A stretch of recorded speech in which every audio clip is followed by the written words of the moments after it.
माननीय अध्यक्ष जी। धन्यवाद अध्यक्ष जी। अध्यक्ष जी, विश्वास मत पर जो चर्चा आज प्रधानमंत्री जी के बहुत संक्षिप्त भाषण से शुरू हुई, वो मेरे वरिष्ठ साथी आदरणीय जसवंत सिंह जी के धारदार तर्कों से आगे बढ़ती हुई विभिन्न आयामों को छूती हुई मुझ तक पहुंची है। मैं विश्वास मत का विरोध करने के लिए खड़ी हुई हूं।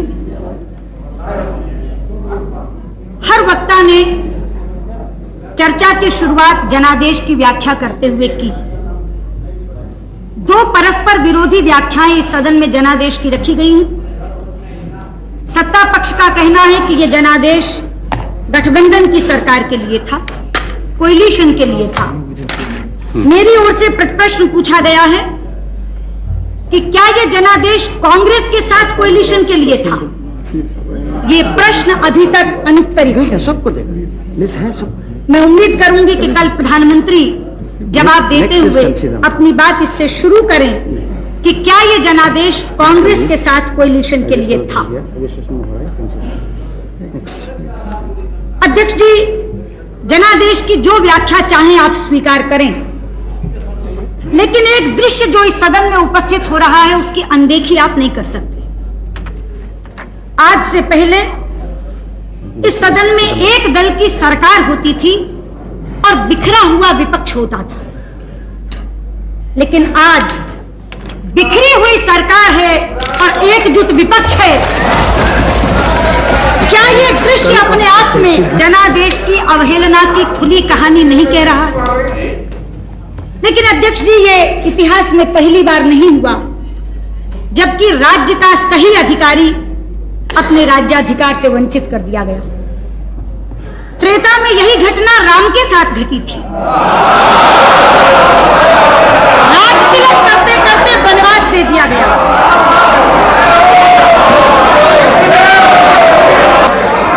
द्वापर में यही घटना धर्मराज युधिष्ठिर के साथ घटी थी, जब धूर्त शकुनी की दुष्ट चालों ने राज्य के अधिकारी को राज्य से बाहर कर दिया था। अध्यक्ष जी, यदि एक मंथरा और एक शकुनी राम और युधिष्ठिर जैसे महापुरुषों को सत्ता से बाहर कर सकते हैं, तो हमारे खिलाफ तो कितनी मंथराएं और कितने शकुनी हम राज्य में बने कैसे रह सकते थे? अध्यक्ष जी, शायद राम राज्य और सुराज्य की नियति ही यही है। Please, come on. Don't make your speech so interesting.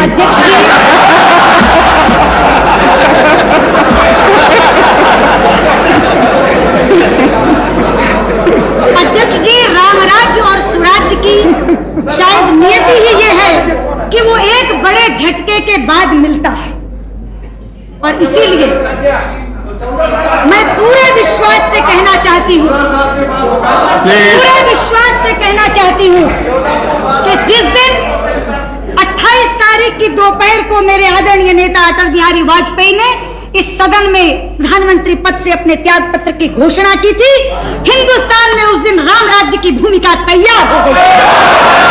Hindustan में उस दिन सुराज्य की नींव पड़ गई थी। दूरदर्शन के सामने जीवंत प्रसारण देखने वाला हिंदुस्तान का वो मतदाता उनके त्याग पत्र की घोषणा के साथ करहा उठा था, ये अन्याय हुआ है, अन्याय हुआ है।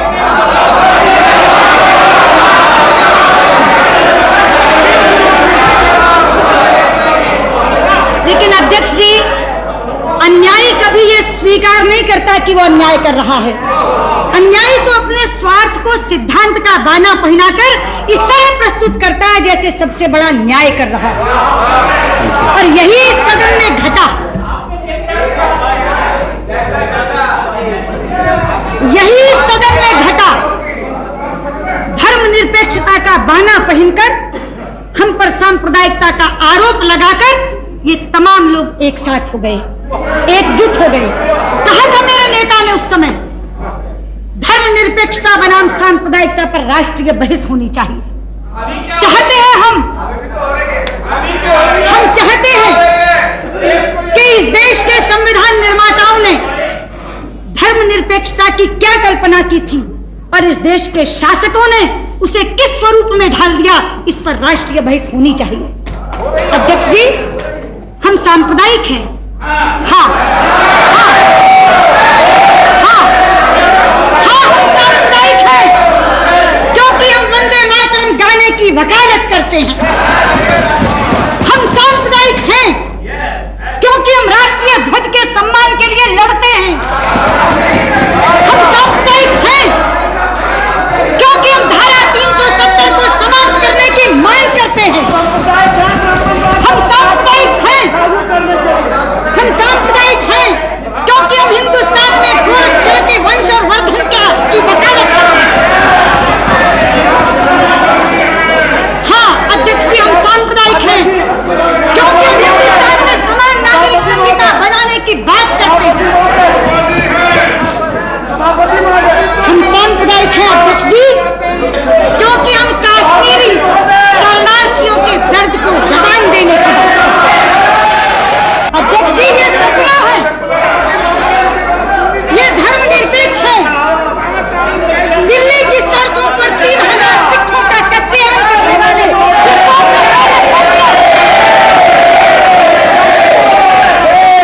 अध्यक्ष जी, आप तो साक्षी हैं। सुनिए भगवती जी बोलिए। क्या व्यवस्था? मैं हिंदू नहीं हूँ, मुझको मंदिर जाने से रोका गया। और इसमें क्या व्यवस्था है?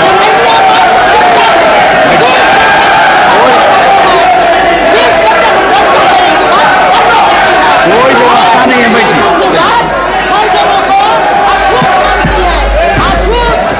कोई व्यवस्था का प्रश्न नहीं है। चलिए अध्यक्ष जी,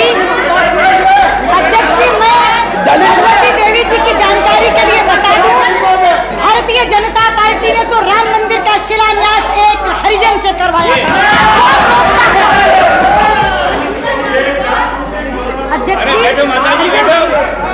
अध्यक्ष जी, मैं कह रही थी ये सेकुलर है, ये कांग्रेस जन।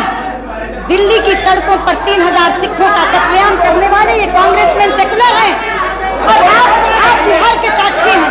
अध्यक्ष जी, मुस्लिम और यादव का जोड़ बैठा कर माई की राजनीति करने वाले ये जनता दल वाले सेकुलर। हाँ क्या सभापति जी, मैं नहीं जानता कि सदन में कितने अध्यक्ष काम कर रहे हैं। मैं केवल आपसे निवेदन कर रहा था कि कोई सदस्य अगर बोल रहा हो तो दूसरे सदस्यों को कम से कम हमारे जैसे लोगों को यह अनुमति देनी चाहिए कि उनकी बात हम सुन सकें। मैं नहीं जानता किस रोष में ये लोग बोल रहे हैं। आपसे बहुत से रोष वालों को मैंने देखा है, वो रोष उनको नहीं दिखा है। इसलिए मैं तो सभापति जी को ले कह रहा था, जब सुषमा जी बोल रही हैं तो उनकी बात को सुनना चाहिए और जिनको उत्तर देना हो उनको उत्तर देना चाहिए। हाँ। अध्यक्ष जी, मैं इनके सेकुलर क्रेडेंशियल्स का जिक्र कर रही थी। अध्यक्ष जी, अपने वोट बैंक को खुश करने के लिए निर्दोष राम भक्तों पर गोलियों से भूनने वाले ये सपा वाले सेकुलर, चकमा शरणार्थियों को भगाने वाले और घुसपैठियों को बचाने की वकालत करने वाले ये वामपंथी सेकुलर। सच्चाई तो ये है अध्यक्ष जी कि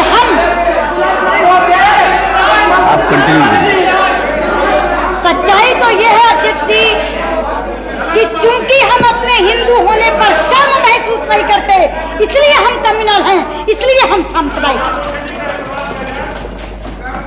और इस देश में जब तक आप अपने हिंदू होने पर शर्मिंदगी महसूस नहीं करते, आपको इन तथाकथित बुद्धिजीवियों से सेकुलर होने का सर्टिफिकेट नहीं मिल सकता।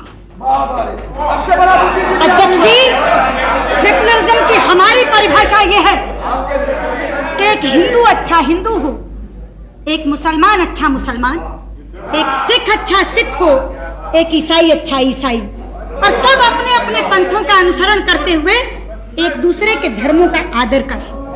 ये हमारी परिभाषा है। लेकिन इनका सेकुलरिज्म हिंदू को गाली देने से शुरू होता है, और अगर आप उस गाली देने के कार्यक्रम में शिरकत नहीं करते तो आप सेकुलर हो ही नहीं सकते। और मैं कहना चाहती हूँ, या ना सरकार, हमें सेकुलरिज्म की ये परिभाषा मान्य नहीं। अध्यक्ष जी, आज से पहले तो केवल हिंदुत्व पर प्रश्न चिन्ह लगाया जाता था, हिंदुत्व शब्द के हमसे मायने पूछे जाते थे, लेकिन पिछले विश्वास मत पर चर्चा सुनते सुनते मेरी आंखें डबडबा गई जब इस सदन में भारतीयता शब्द पर भी प्रश्न चिन्ह लगा। आज से पहले तो कहते थे इंडियन नेशनलिटी की बात कर सकते हो, लेकिन इसी सदन में चर्चा के दौरान कहा गया, मैं तो बहुत कद्र करती हूँ मुरासली मारन जी की, लेकिन उन्होंने कहा वी आर डिफरेंट। आप कौन सी संस्कृति की बात कर रहे हैं? भारत, भारतीयता क्या होती है? मुझे था शायद इनमें से कोई बोलेगा। एक उम्मीद चंद्रशेखर जी से जरूर थी, पता नहीं क्यों कौरवों की सभा के भीष्म पितामह की तरह आप भी मौन साधे रहे।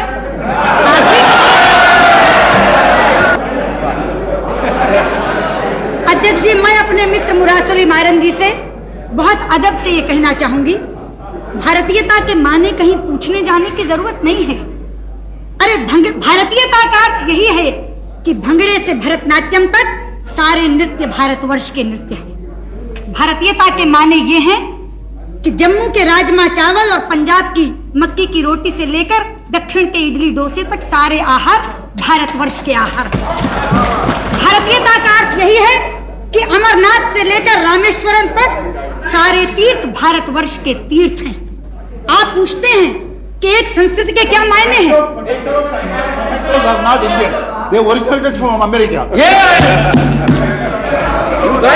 अध्यक्ष जी, एक संस्कृति के मायने यही हैं कि शिव का भक्त अमरनाथ का जल लेकर रामेश्वरम के पैर पखारता है। यह एक संस्कृति के कारण हुआ है कि पश्चिम बंगाल में जन्मे हुए एनसी चटर्जी अपने बेटे का नाम सोमनाथ रखते हैं। यही है एक संस्कृति,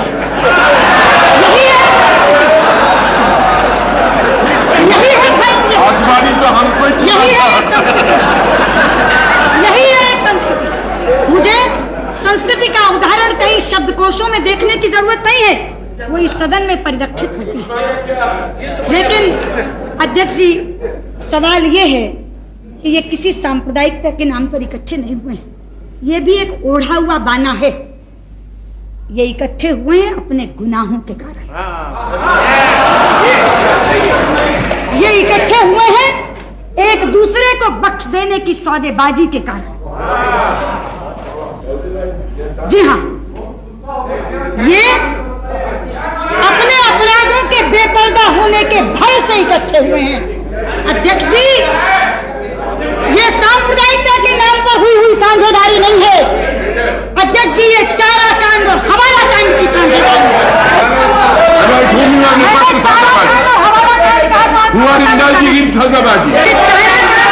कांड की साझेदारी है तो सोमनाथ जी को उठना ही नहीं चाहिए, इशारा समझना चाहिए मैं किसकी साझेदारी की तरफ जिक्र कर रही हूँ।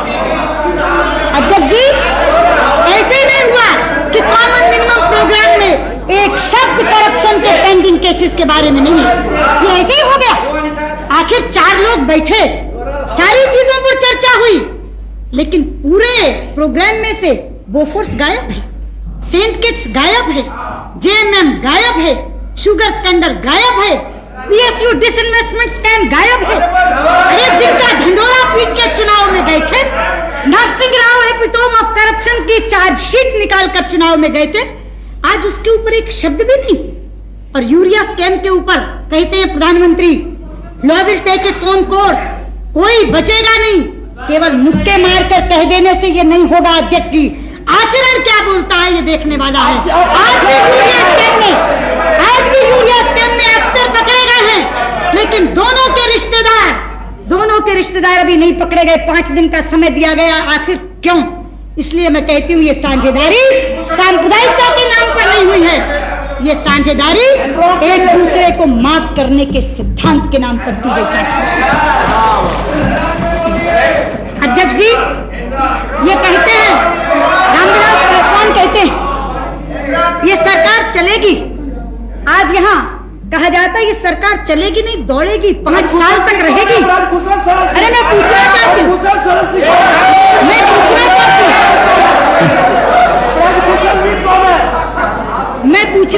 अध्यक्ष जी, आपकी पार्टी का है अंदर जेल में।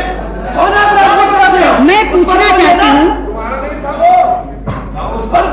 मेरे नेता ने तो नहीं कहा, बयान तो पहला बीजू पटनायक का आया, बीजू पटनायक का आया पहला बयान, this government will not last. किस घटक के हैं वो?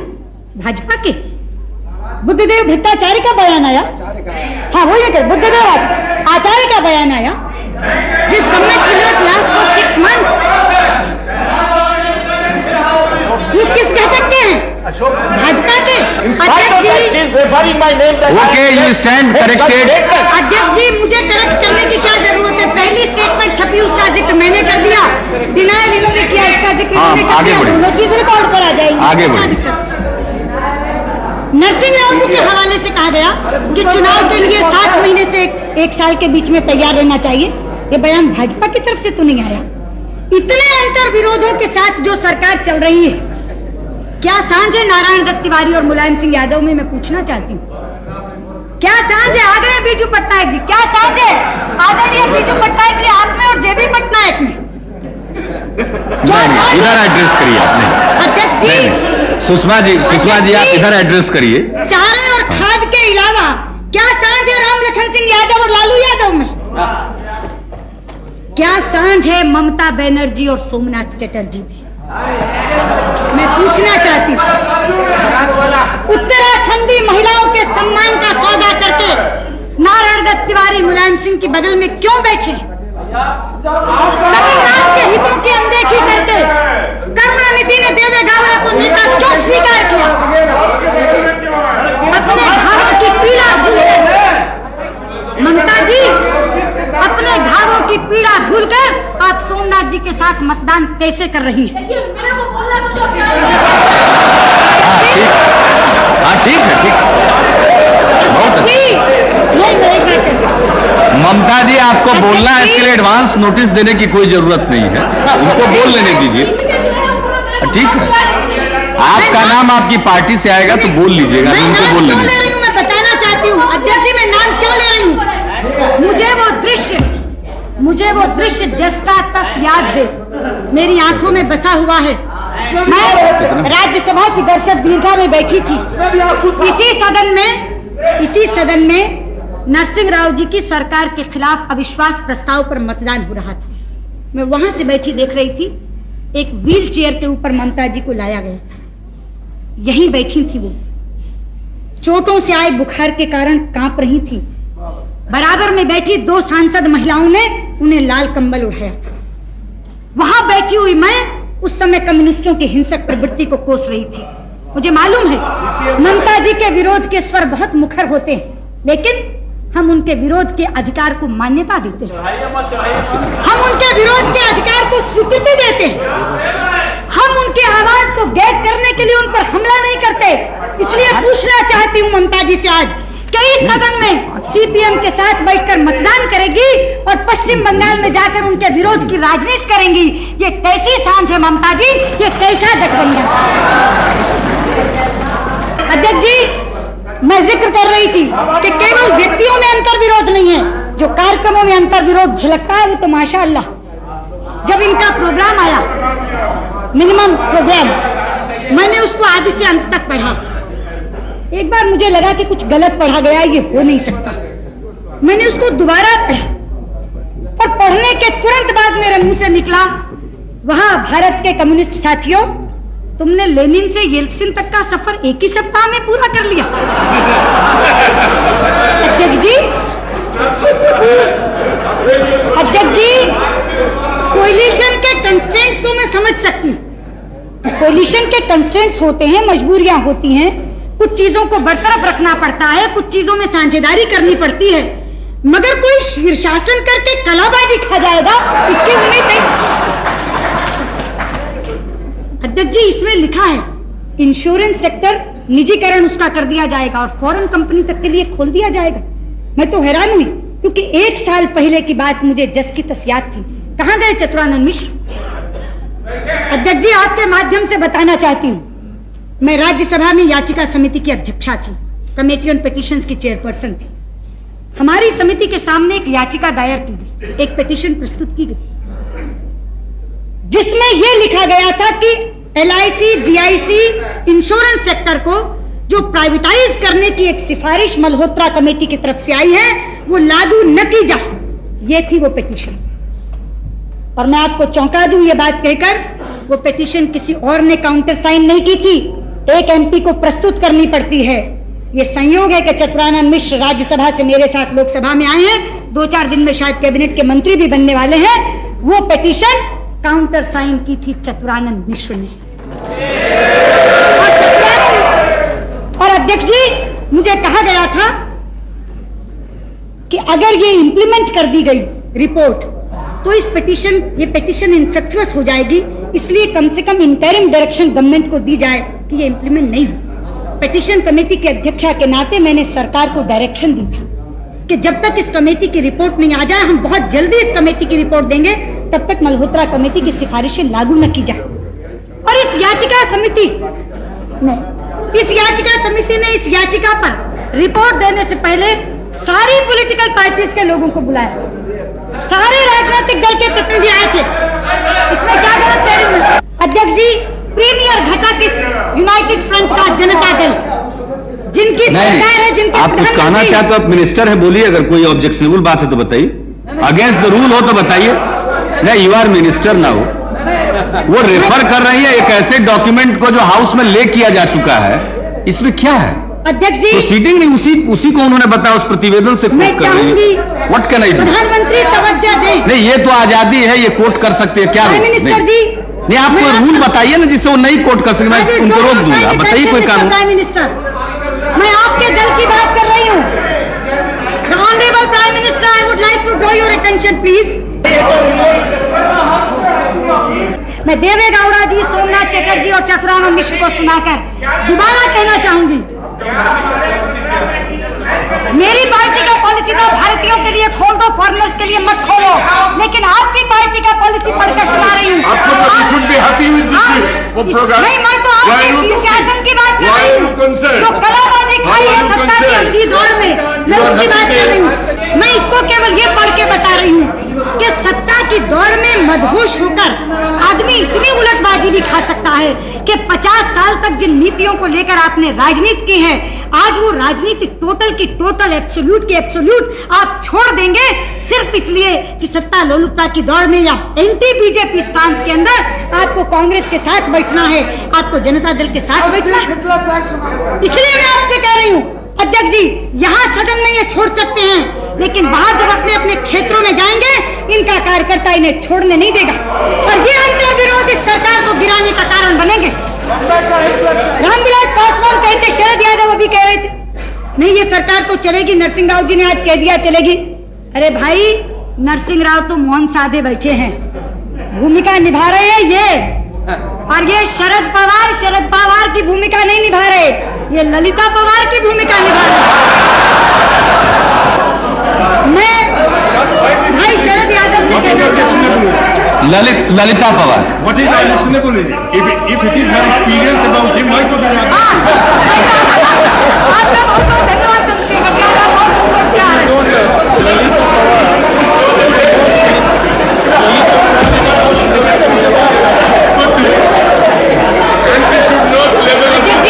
अब आप कंक्लूड करिए। अब समाप्त कर रहे हैं।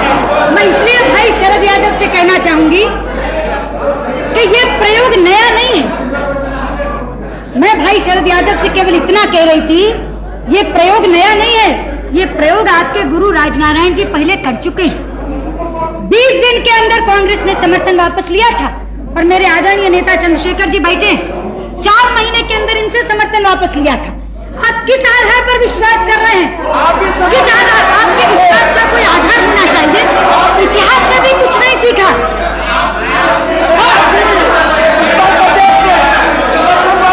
और मैं कांग्रेस की बात क्या करूं? मैं कांग्रेस की बात क्या करूं? मैं तो भाई शरद यादव से ही पूछूंगी कि भैया, अपने समाजवादियों का इतिहास भी तो है। अभी कह रहे थे शरद यादव, डॉक्टर लोहिया यहाँ पर थे, डॉक्टर लोहिया थे। समाजवादियों के पास तो डॉक्टर लोहिया की 2 रेडीमेड उक्तियां सरकार बनाने और सरकार गिराने के लिए हर समय मौजूद हैं। पहली, डॉक्टर लोहिया ने कहा था कांग्रेस को हराने के लिए शैतान से भी हाथ मिलाना चाहिए। और दूसरी, कहे थे डॉक्टर साहब, सुधरो या टूटो। तो अध्यक्ष जी, अब तो कांग्रेस की जगह भाजपा को फ्रेम में रखकर शैतान से हाथ मिलाने की वकालत कर रहे हैं शरद जी।